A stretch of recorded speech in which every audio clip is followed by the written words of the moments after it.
says Michael Popok, Legal AF, will right-wing, alt-right Republican groups be able to continue to intimidate and challenge voters and make them less inclined to vote as we lead into the 2024 election?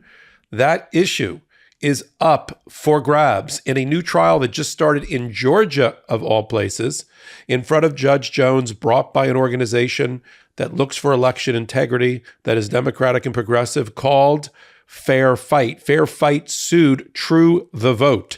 True the Vote, a Tea Party, QAnon, Texas-based entity led by a conspiracy theorist, Catherine Engelbrecht, who not only collects money and uses it to fund things like the now fully debunked documentary, and that word is doing a heavy lift in that sentence, 2,000 Mules, produced by Dinesh D'Souza, which claimed that there were 2,000 people that did illegal ballot harvesting and ballot box stuffing during the election. That group has been sued by Fair Fight in Georgia to allege that they have violated, through their efforts of intimidation, coercion, and an attempt to suppress the vote in Georgia, they have violated Section 11B of the Voting Rights Act, which prevents or prohibits attempts to intimidate, threaten, or coerce any person who's voting or thinking about voting. And that's exactly as alleged in the complaint and the trial that just started this week. That is what is alleged, that the True the Vote group, using clipboards and roaming bands of monitors, tried to challenge over 365,000 Georgia-eligible voters, bringing it to the attention of the various voter boards and clerks around the counties of Georgia to argue using what is often already conceded to be notoriously imprecise and fraught with errors U.S. postal records of people's addresses. A lot of the people that were challenged were college students away at college or military families. I mean, that just shows you the depths of what they were trying to do. Why was True the Vote so focused on voter suppression? Not monitoring, not election integrity, which is what they're arguing, and their First Amendment right to say to somebody, hey, are you eligible to vote? You're actually not able to do that. You're actually not able to intimidate or try to suppress somebody's vote by asking them for their ID or asking them to explain why they lived at multiple addresses over the last few years to get them to try to say, you know what, I don't need to vote. This seems like a big hassle, and therefore suppress the vote. And that is what True the Vote and the people working for them are accused in this civil lawsuit of doing. Now, interestingly, the judge presiding over this is Judge Stephen Jones. Judge Stephen Jones, you may recall, is the judge in the Georgia election interference criminal case brought by Fawny Willis, the Fulton County DA.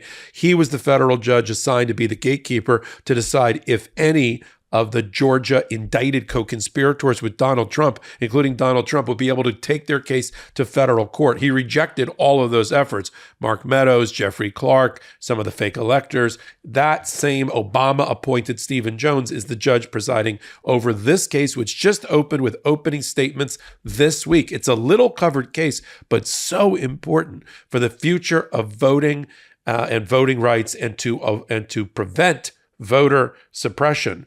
It all came to a head in January of 2021. You may recall there was a major runoff for the 2 Senate seats in Georgia, ultimately won by John Ossoff, Senator Ossoff, and Reverend Warnock, Senator Warnock. They won, but not without having to overcome the voter suppression activities of True the Vote. Now, just to give you some background about violations of Section 11B of the Voting Rights Act, which is a federal statute on the books since the 1960s in the Johnson administration, the Republican National Committee, the Republican Party, was banned by federal court order from 1987 until 2018. Think about that length of time, from doing any election day monitoring or challenges of voting eligibility. Because they had violated the Voting Rights Act time and time again. Thus, the major party, besides the Democratic Party in America, was banned right, for over almost 40 years from being able to do exactly what I just described, True the Vote from Texas tried to do. So I think even though they were able, True the Vote, to get past summary judgment, I think at trial, once all the evidence comes in of their persistent challenging of these 365,000 ballots. By the way, let me give you the short answer.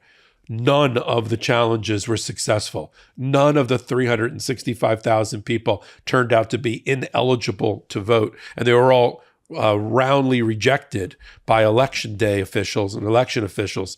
And so not only that sort of right there bursts the bubble, right? Takes away the defense that all they were doing was First Amendment right of free speech to find, as they said in their opening statement, a middle path between Georgia saying the elections have integrity and voting is fine, and the right-wing nutty conspiracy theorists. There's one problem with that. The founder of the company that the guy making the opening statement about it represents is a right-wing nut conspiracy theorist who produced, as I said earlier, 2,000 Mules, one of the darkest documentaries, debunked documentaries in history, accusing Democratic operatives from hiring 2,000 voter mules to stuff ballot boxes with fraudulent ballots. So that's the person that founded the entity that's been sued in Georgia. Now, I will concede that you are allowed to monitor.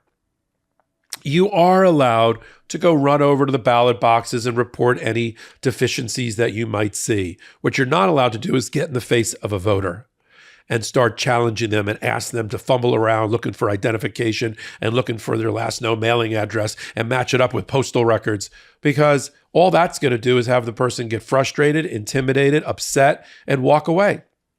And that was their purpose. The more people they could get to be frustrated and upset, the less that would vote. And the 365,000 that they challenged are primarily Democrat registered voters, not just random voters. They weren't challenging Republicans. They didn't want to suppress the vote, monitor Republicans. They only want to do it in Democratic strongholds to try to eke out a vote here, a vote here, a vote there, and see if they could get their people to win the runoff election. That is obvious, and that was the intent.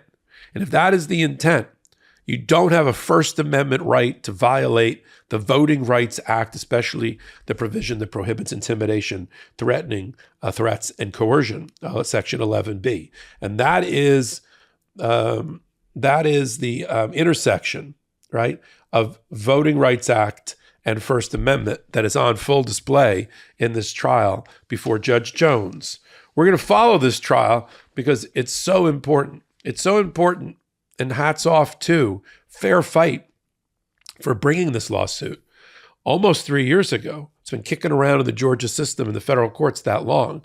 Yes, other things in Georgia got much more attention, but this one is so important as we round into 2024 because it's going to set the precedent about what voter intimidation squads hired by the Republicans and MAGA and Trump can and can't do at a polling place.